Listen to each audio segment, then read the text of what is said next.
Hey everyone, Paul here from UTB.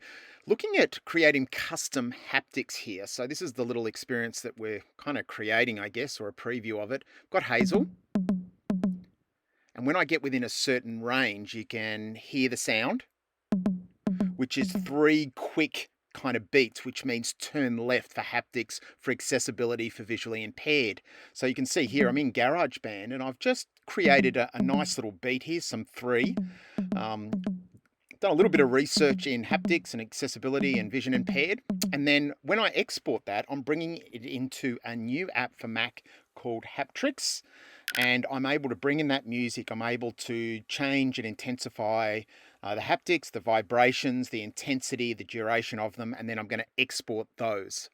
And what I'm actually going to do with that after I've exported that as a specific kind of haptic file, I'm going to bring it into a new app that I've just got access to called Scenery, which is the old Scavenger AR.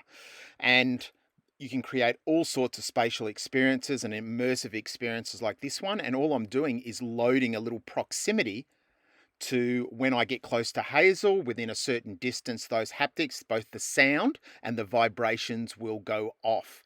So think about if I've got a watch, an Apple Watch, or if I'm on my phone, I can get these directional kind of elements and I can get these haptics coming through. Hard to show the haptics on this screen recording, but I've got the sound going at the same time as the vibrations.